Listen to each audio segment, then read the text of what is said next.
are gathering here for the second webinar, that is the state webinar for NEP, and more privileged because the state is there to the questions which Subhiya has been putting across, the pointers which we have been making. So nothing is possible till the time we have government with us. So today we are privileged to have with us Shri Vijay Kiran Anand ji. Thank you. The Special Secretary, Basic Education Department, Government of Uttar Pradesh. In addition, he also holds the post of Director State Sarva Shiksha Abhiyan and Director Midday Meal Program. Needless to emphasize, all his responsibilities are really vital for education.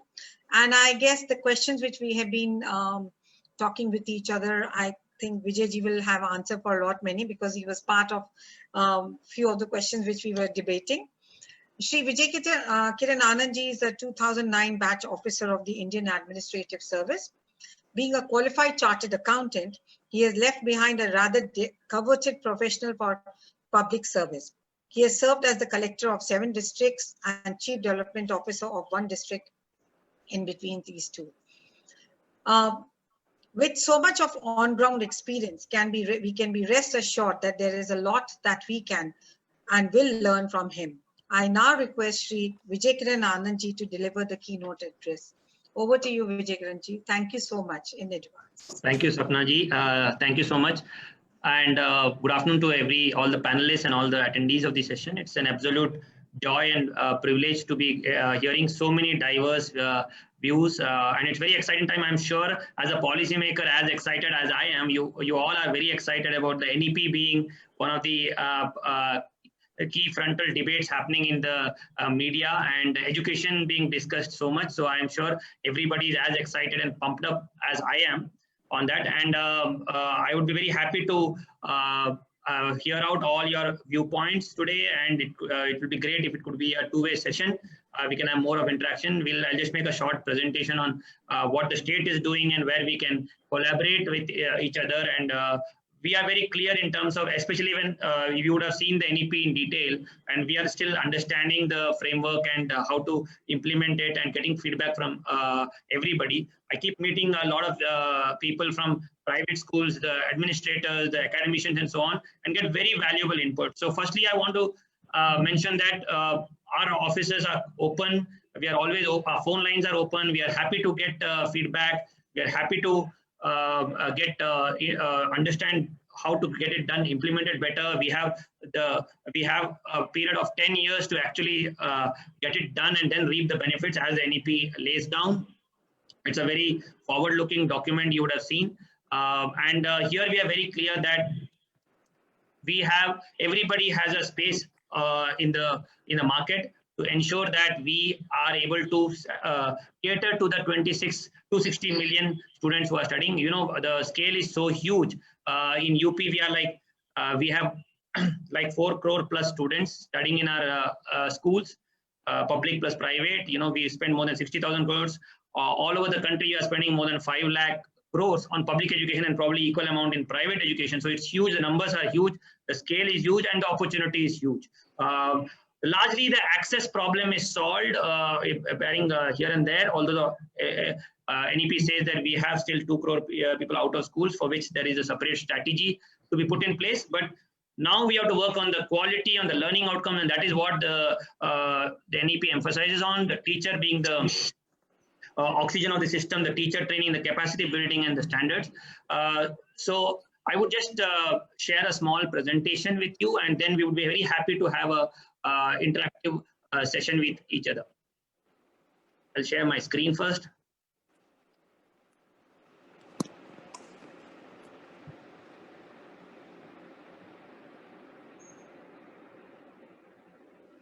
So the public education sphere in UP is like 1.8 crore students, and we have 1.6 lakh schools in our 60,000 gram panchayats, and we have a huge cadre of teachers.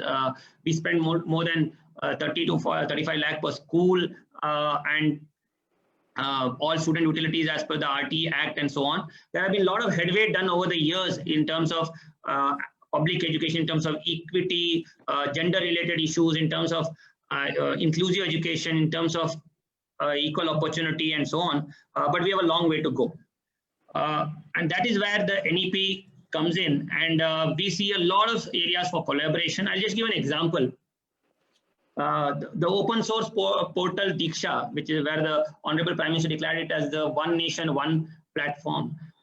It has seen in the pandemic almost 10 crore content plays. It is huge. And NCRT, CBSE, ICSE, SCRT syllabus, all contents are available on this platform. And in public schools itself, we are seeing like almost 2 crore downloads in UP alone in the last 4-5 months. So technology has a great role to play, and the private schools are yet to be on board in UP on the Diksha platform, either in terms of content, in terms of adoption, in terms of teacher training, in terms of interaction, assessment, certification. So there is a whole lot of things that can be done, and the NEP actually lays down a huge emphasis on technology, e-learning, content curation, and so on. This is a great area to collaborate in terms of, and we have seen this happening in other states like Tamil Nadu and so on, where they are higher on the curve. In Tamil Nadu alone, we have 3 crore plus content plays every year for the last 3 years, including private schools. That's the one area of collaboration where we see. The foundation in numerical and early literacy mission, which is like the flagship part of this, which is for basic education, for primary education in the NEP document. That's a great area for collaboration, sharing of learning materials, making every classroom a print-rich classroom, a TLM-rich classroom, theme-based education, activity-based education, and so on. So I think co-developing some of these kits and sharing the best practices among teachers, among stakeholders, among schools. For example, in a particular area, urban local body, if you have public municipal schools and also the private schools could collaborate, adopt, collace, and work with each other so that we have mutually shared academic material, similar to videos and contents, and also teaching practices, the pedagogical practices, and so on, particularly on foundation learning and remedial learning. We have seen in the National Achievement Survey of 17-18 conducted by Ministry of HRD, and also the ASER report, which we see every year, the challenge is similar. So our students are coming to schools, they are attending schools, both in public sphere and private sphere, but the learning levels are not satisfactory. In the international PISA ranking, India is last 73rd out of 73 countries. We have a long way to go there. The learning, now the debate has to be around learning outcomes, and there we have to work together. 50% plus schools, we are private schools in UP. Students are studying in private schools. There's a lot need to be done on both the spheres for foundation and numerical literacy. As we know, up to class 3, the student is actually learning to read and then reading to learn and so on. So basic numerical skills, basic arithmetic skills, basic literacy skills, oral fluency, cognitive skills, all this, a lot of area to work in this area, to work, and also to ensure that this is monitored at regular level. Assessments are done at regularly, low stakes assessments are done, data is shared, and the entire system becomes data driven. That is what we have to ensure. The NEP also lays a good framework, and we are very happy that UP has already got a very robust regulatory and legal framework. I won't say it is the best, but we still are having the right intentions from our side. We would want to have a very transparent system, particularly at the district level, under the supervision of the district administration. We are looking to set up a transparent grievance redressal mechanism for the private schools.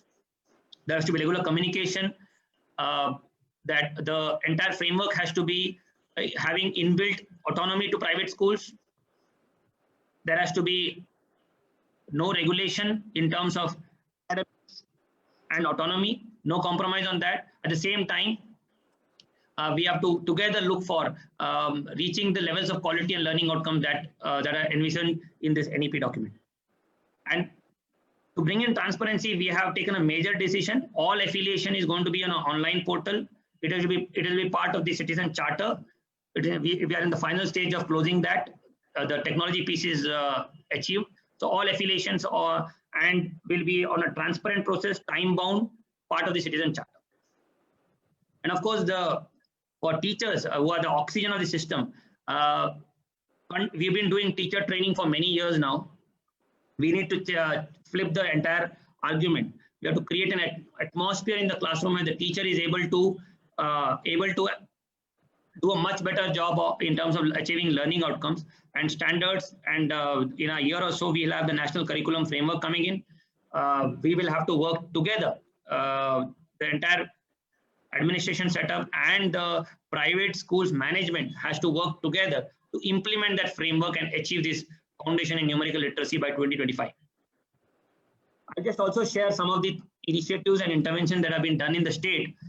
Last September on Teachers' Day, Honorable Chief Minister UP launched the Mission Prerna with concrete goals and great competencies for class 1 to 5. So it's a heartening thing that the foundation and numerical literacy mission already is underway in UP. And we've got good learnings over the last 1.5 years. We see early wins there. So in terms of number of words, student is supposed to have oral fluency per minute in terms of numerical and early literacy skills. And the mission aims to achieve great competency in public schools by March 2022. A very lofty goal, but we are seeing a good deal of traction and success stories coming. So we have declared competencies for each class after a lot of deliberation with a lot of experts. We've signed up with many organizations, the Pratham, the Khan Academy, the Central Square Foundation, the Samagras of the world, and with all their collaboration and our academic team, our SCRT, have declared 14 to 16 learning goals, competencies for each class from class 1 to 5 in language and maths. Customized modules on foundation learning, on remedial learning, and on teacher classroom practices are supplied to each teachers. UP is the only state now which has trained all its teachers on leadership module, on foundation learning module, and on remedial learning module. So all the 6 lakh teachers have been trained. We are continuously reinforcing that training. We have declared the first period to be remedial classes because we see a lot of catching up to do for some almost 50 to 60% of the students. We have redesigned our entire framework, our weekly calendar, our timetable. We have done a lot of rationalization to increase the academic hours. We are in the process of, so whenever the schools reopen, you will see the UP public classroom, a transformed classroom in terms of posters, conversations. The students who come in our public schools are largely having a lack of print-rich environment and exposure in their surroundings. So we are actually displaying this in the classrooms, in the reading corners and so on, so that students get exposed to this short stories, short poems, posters and things, and teachers are able to engage the student better, and that is why we will be seeing better attendance, better engagement, and better learning outcomes. And some of the academic material has been world-class that has been generated. Very proud of the team that have worked on this. Very extensive work has gone in the last 1 year. Drawn out of the experience of the field, some of the best teachers have worked on this. The best practices in the country have been adopted, and I would request and lay down a red carpet for all private schools to actually, a lot of them have done a wonderful work in terms of converting, making a TLM-rich classrooms in their schools, and we learn a lot from the private schools as well. But I think every school in UP, be it public or private, it's not actually whether public or private, we are all in this together. So I would request every classroom to focus on foundation numerical literacy. The debate has not been full enough. We need to continuously, ruthlessly go towards this mission. So we are applying Max kits in every schools, and teachers are being trained on how to use these kits and materials in the classroom to make it an activity-based, team-based education environment in the classrooms. 20,000 plus lesson plans are generated by our teachers, and the best of them are sent in the form of a booklet to all the teachers to use this in the classroom. This is all available in our website, so anybody can log into our prerna.up.in, and they are free to be used. This is for everybody. All teachers should be encouraged to do that. We have increased our academic time in terms of number of hours, number of days through a revised calendar. We've rationalized our registers that need to be kept in schools from 40 to 12. This is all based on a detailed time and motion study of the teachers. on assessment, we have gone for a third-party assessment, and this is a very crucial part. So we need to be, in the next few years, the ASER report should actually say that UP is a great competent state and is one of the leading states in the country in terms of achievement of learning outcomes. That can only happen if we have every stage a third-party assessment mechanism. And I would urge and request everybody to work towards this, help us on that. So we have onboarded third-party agencies at the state level. We have tied up with Google on this for a technology platform. The third-party agency will go to a block, randomly select 30 to 40 schools, and every student will be evaluated on the decided Prerna Lakshya grade competencies. And if the student is achieving the number of words per minute, achieving multiplication, division, and the grade competencies, then the block will be declared as a Prerak block, and consequently, the district and the division and the entire state will be declared as a grade competent state. So by March 2022, we want all the 880 blocks to be declared as Prerak blocks through the Prerak Ghoshna. And we are having inbuilt mechanisms for rewarding the best performance and the champions emerging out of that. And this is something that happened in some kind of a gamification that happened in other schemes where we've seen success stories and massive outreach for this. And that is where we would want this to be made a Andolan. And that is where all the private schools management have to pitch in. I've requested the Association of the Private Schools repeatedly that the aspects of foundation learning have to be debated with the parents in the parent-teacher meetings, in the school management committee meetings. A lot of hoardings and banners. Now we are actually putting hoardings and banners on e-learning, on Diksha, on foundation and numerical literacy mission in every tehsil, every block, every district headquarters. And we are also engaging the parents through radio campaigns, through television programs. Our Honorable Chief Minister and Honorable Minister are constantly engaging through communication with teachers and parents. A lot of state level programs and district level programs are going on. We've had a disruption because of the pandemic, but after we have relaxation of the protocols, we will reinforce further to make it actually a public movement. This foundation learning movement has to be a public movement. We have seen this happening in many countries where countries were very laggards in PISA ratings, countries like Peru, Finland, and so on. And they have had set up systems similar to this. They are focused on foundation learning. There has been huge spin-off effects, externalities, because of the focus on foundation learning.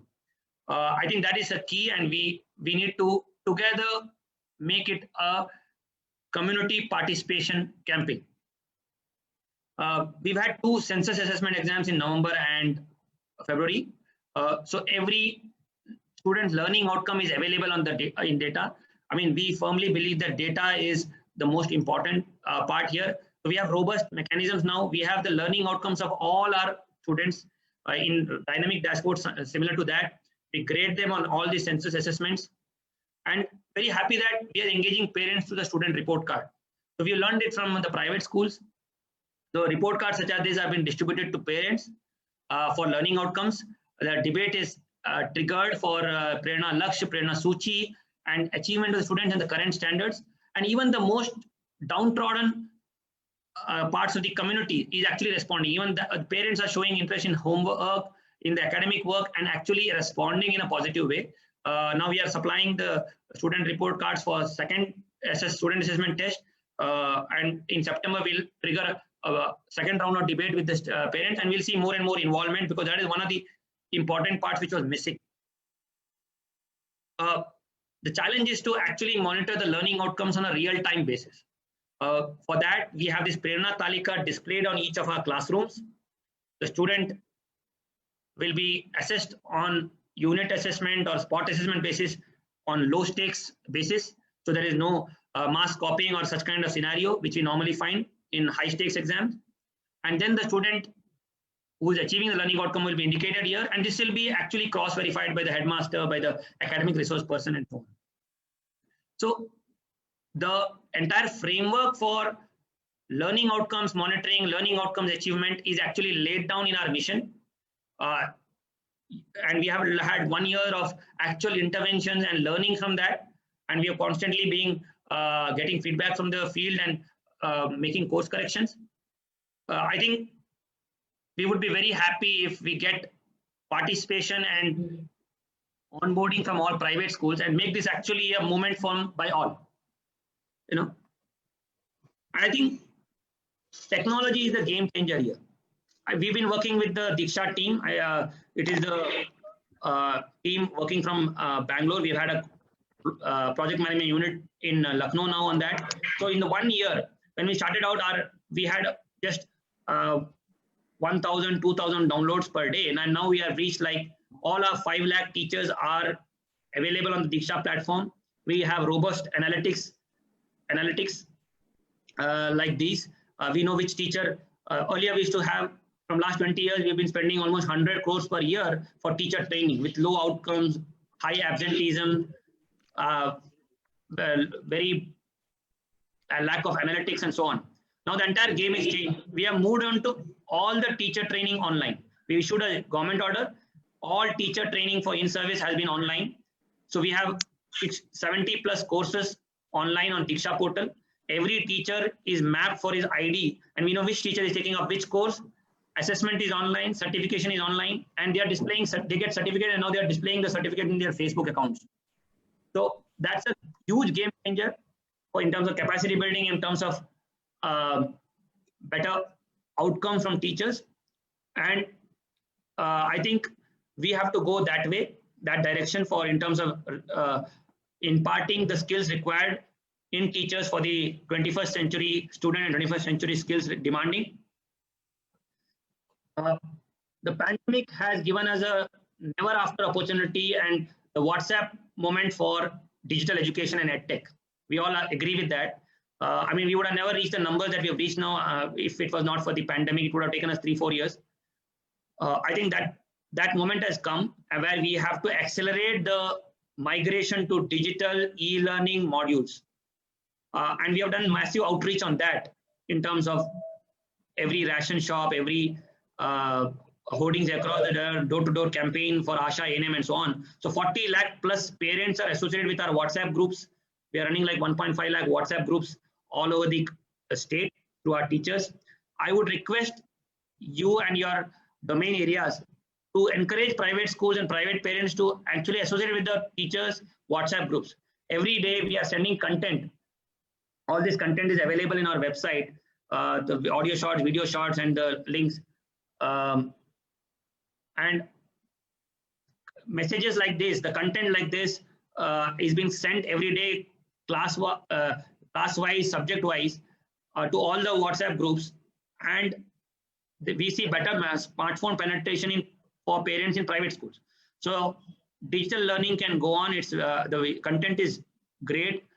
The adoption is good and learning levels are good. There is a robust mechanism for assessment as well. So I would request to participate in the different modes that we are there. We are running classes in Doordarshan from 9 to 1 and also on radio 11 to 12 on a daily basis, half an hour per class. It could be a long time before the schools get reopened, and it is imperative that we actually don't leave the children alone now. And as much as possible, we are making sure that there is no adverse impact on their learning outcomes. It could be a huge loss otherwise. So in all the mechanisms, all the forums, we need to be present. We have to solve the device problem with the student. And for that, we need to have collaboration between the community, so public school and the private school, and sharing of digital content on WhatsApp, on Doordarshan, on radio, on YouTube channel, and on the Diksha portal. So we're in the process of converting each school into a smart school. We have issued a GO where we are asking community to participate just by spending around 30,000 to 50,000 per classroom or per school. We can convert the ecosystem. We can create a scaffolding for the teacher and that supplement the teacher efforts.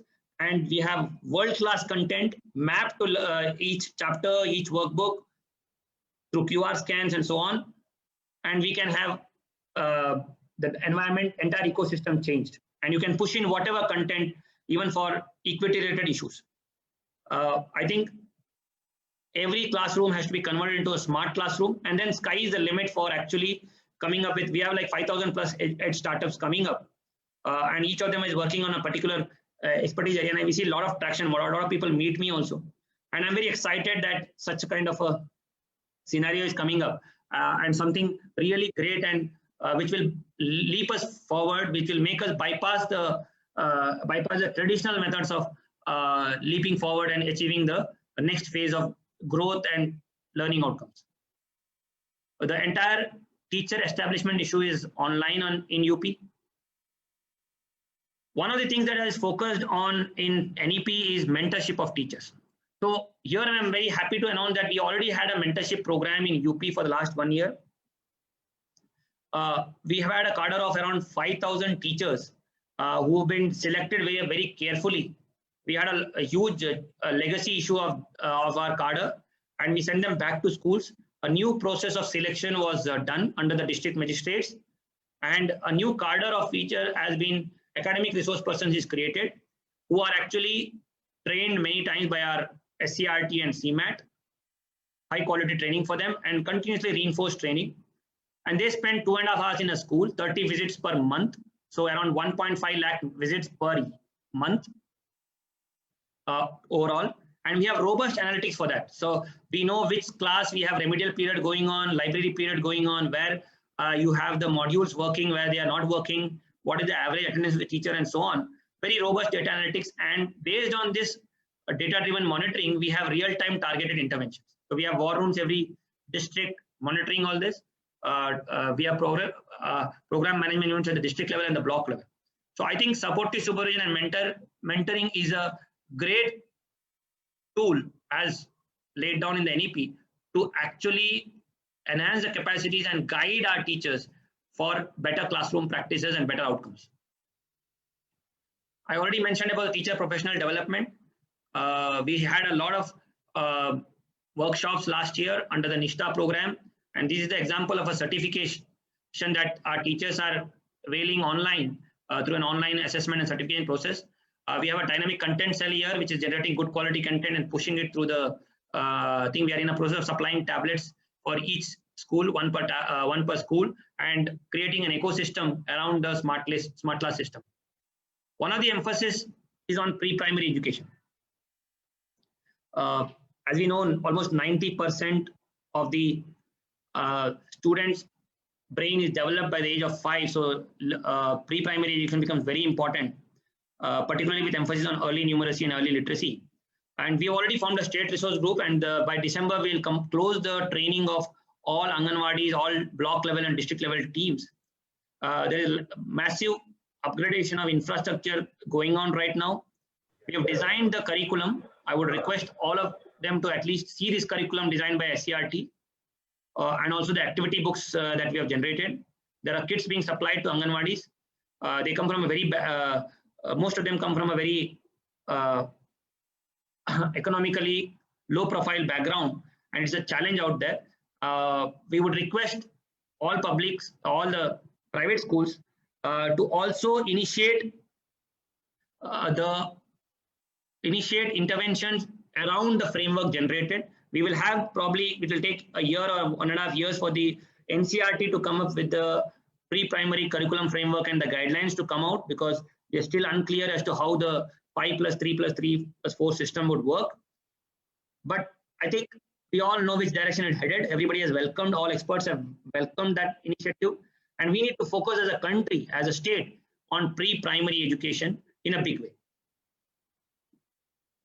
I think we will not be able to reach our goals until we have the inclusive education piece achieved. And for that, we've been set up a robust mechanism. In January this year, we, Honorable CM launched the Samarth system, wherein almost right now, almost 1.3 lakh Divyang students are tracked online, their individual education plans being prepared online. All utilities like aids and appliances, escort allowance, stipend is provided to them. And learning camps are being created through our special educators, almost 2,500 special educators. And we have promised in this government order for home-based education. And this year, with the help of NIOS and a lot of other stakeholders, we would reach there to give the Divyang student his equality of opportunity. And similar to our out of school students, we have the Sharda program. We had last year 3 lakh students enrolled in our schools and tracked. This year we have doubled up the target, so almost 6 lakh. We are targeting almost 6 lakh students being enrolled and also tracked online until class 8 at least, and also monitoring the learning outcomes. One of the largest convergence program was launched in June 2008 in UP called the Operation Kayakal program. And we've had almost 50,000 plus schools refurbished and almost work going on in 75,000 more schools. By March 2022, we are saturating all the 18 parameters, basic parameters in schools. So the entire framework is laid down to make them smart schools, furniture-rich schools. And over the years, with the devolution of the funds for education and so on, all this is tracked online, reach higher levels of infrastructure and development. We have a long way to go, but at least we are seeing a good deal of traction and success stories, early wins in the infrastructure upgradation also. So we will see a Kayakalpe schools. We are rating schools in terms of infrastructure and learning outcomes, and we are aiming that by March 2022, we'll have each school as a 5-star school in UP.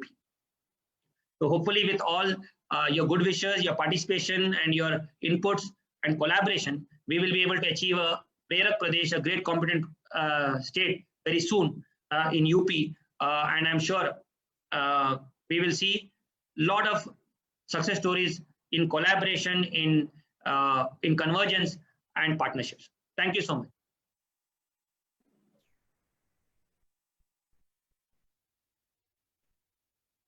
Sapna ji? Sapna ji, unmute. Vijay ji, thank you so much. Such an extensive and vast project that we were just dumbstruck. We were just noting down, and we said we'll take it later. So, but there are so many things which the private schools, they want to know and the viewers want to know. So I'll also introduce Bhavin, who is my colleague here. He's the CEO of Education World. So let me just ask first question. My first question is which comes from the private schools and the other owners, like how will they run the school when the state is doing so well, and how much interference does the state have in the private school practice that they're not able to run the school? As you mentioned in your speech that the private schools are doing phenomenal job and the chain of schools are doing phenomenal job. So why aren't they allowed to do things independently? That's the question in short, I'm saying, but there are questions related to this many. So if you could just highlight on that. That's an important question. We are very clear in terms of our policies, in terms of our mindset, in terms of our daily routine as well. And we have given this message in no unclear terms to all the field teams as well. Autonomy is sacrosanct, no compromise on that. At the same time, we need to, because it's a pandemic of unimaginable proportions, we need to help our students and help our parents as well. And I'm sure we all are in it together. And that is where we are actually looking for collaboration and the private schools also to step up, because this is a pandemic where government alone cannot be fighting it. It has to be, we have to all fight it together. I mean, our focus requires a huge amount of sacrifice on this. And we have to win this war together. But other than that, we are very clear, and we have seen this across the thing. I get feedback from everywhere. We get field reports as well. We get to meet a lot of parent teacher associations and get feedback from there also.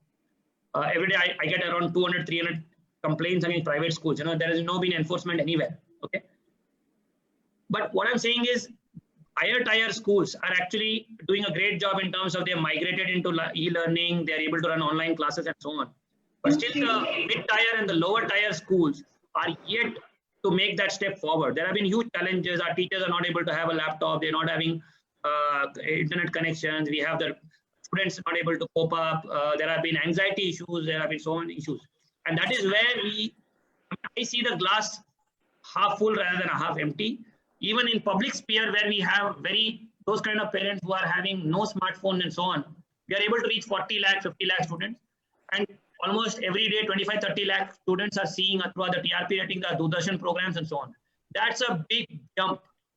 I think all these changes happen very slowly. They don't happen overnight. Nobody has a magic wand, neither the private school management, neither a policymaker has a magic wand. I think definitely the pandemic has accelerated and it has put an additional responsibility on both of us to come up with solutions for our kids, for millions of our kids.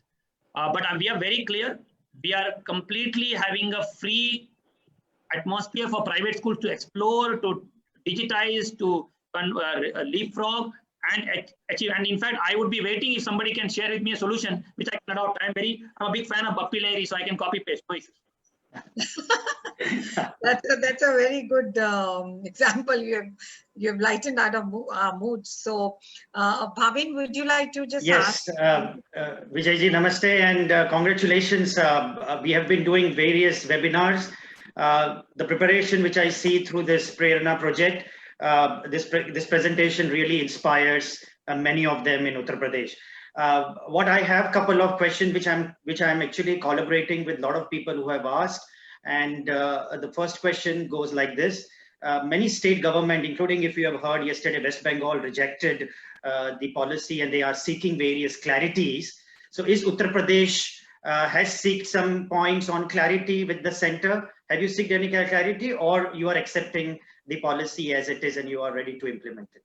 I think the NEP was in the works for many years and there has been the most consultative process done. We had given all our feedback even before that. As I told you, many of the things that are laid down in the NEP, you would have seen we are already working on that as a state. Most of the topics have to be implemented by state governments. I think the policy framework, the attention to detail in terms of the implementation framework is more important. And that is where the states have to step up and press on. Some of the guidelines, particularly in higher education and in secondary education, are yet to come because they are on the regulatory side, so they will be coming. But at least on the primary education and the pre-primary education, everything is very clear. These are known concepts. So because we are already given the feedback and very happy and we're thankful to the central government that they have already incorporated many of the changes and suggestions that were given by us. There's no question. So we are just happy and excited that this debate has got triggered and we are working on towards a mission. And I think we all have to work on the foundation and numerical literacy part and the pre-primary education. Obviously, as we go forward, we are continuously going to learn, and there is inbuilt mechanism in the NEP to actually do course correction wherever required. So I think it's a step forward, and we are very happy as a state to just pounce on and carry the mandate. Yeah. Okay, that gives a little bit of a good vibe, saying as it is, you are really developing a lot of this foundation, you're giving emphasis a lot of on foundation skills. You have really emphasized a lot of things that are going to be incorporated via technology and the mentorship program. So these are all thumbs up which are there. Sir, very critically, some questions are coming by way of when is the GO going to come out?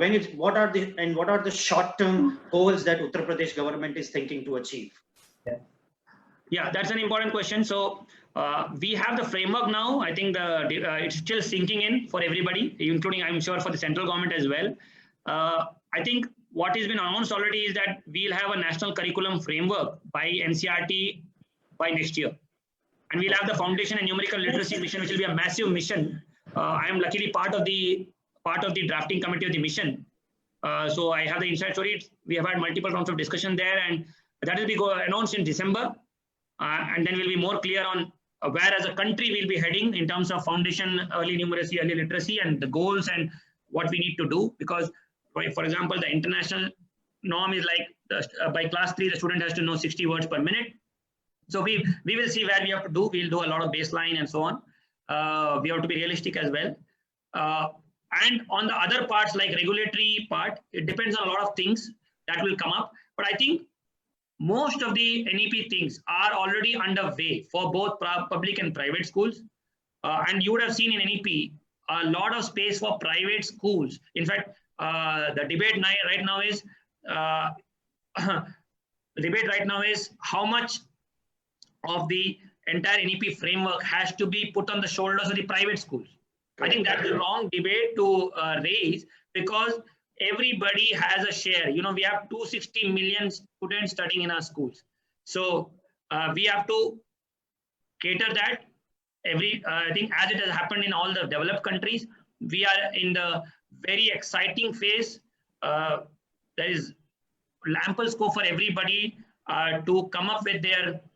So, sir, is it safe? Sir, is it safe to analyze saying by 2021 at least the primary and pre-primary government orders will be out in action? Yes, definitely. So by January, you feel that at least the foundation year's plan will be enacted, and you'll be coming out with the government order soon for that. Okay, sir. Now, coming back to the same question on the pre-primary and primary, there are a lot of standalone preschools. Would they be given rights to go up till grade 2? Would they be functional, or a school which is a composite school which runs K to 12?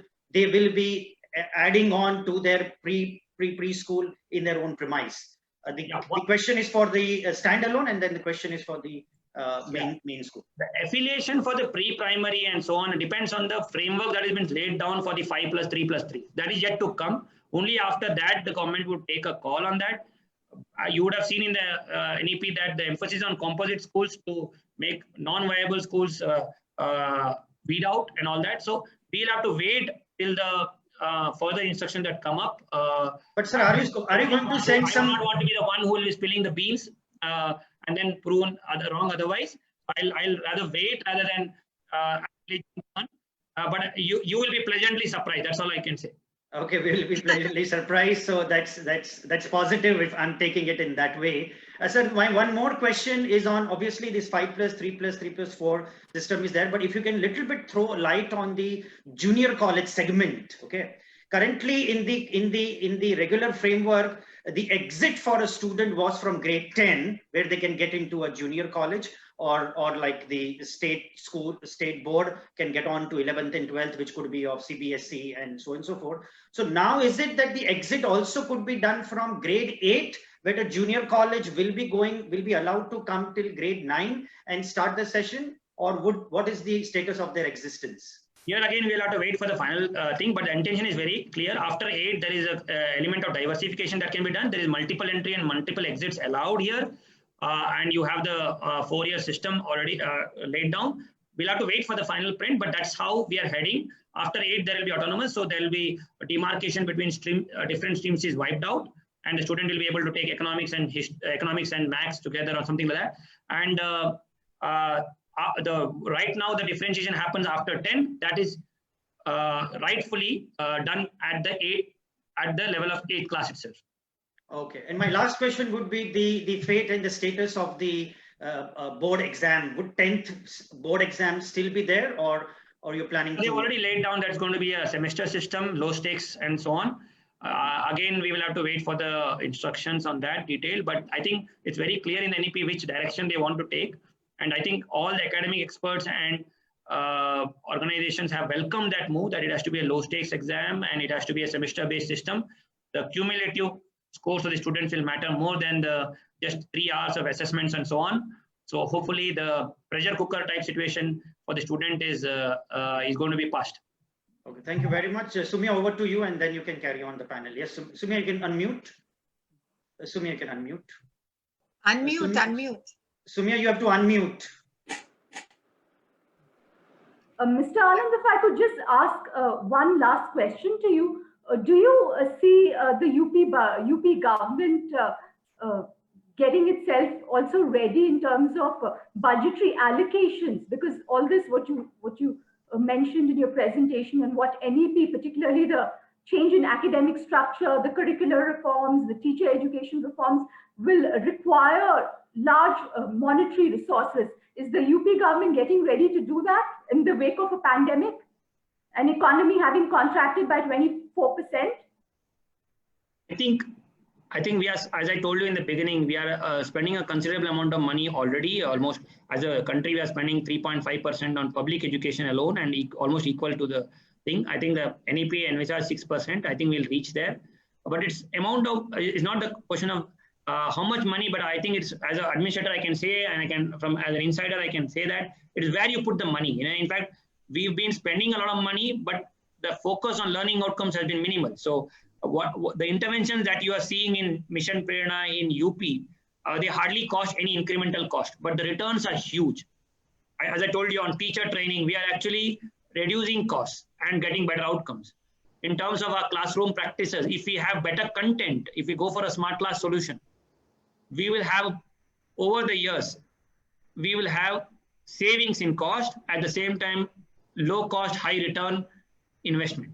So I think obviously we'll have to increase the share of the wallet. We are not going to pass the buck, or we are not going to be fooling ourselves. But at the same time, we will have to be very, very, I mean, we keep hearing a lot of solutions, just give a tablet to everybody, give a solution. Many countries have done this, and they have failed in that. The learning outcomes have hardly increased. So we have to be very cautious rather than spend the money and the money going down the drain. We'll have to be very focused, learn from the practices, and that's where I mean, knowledge sharing, knowledge transfer between public and private schools will play a big role.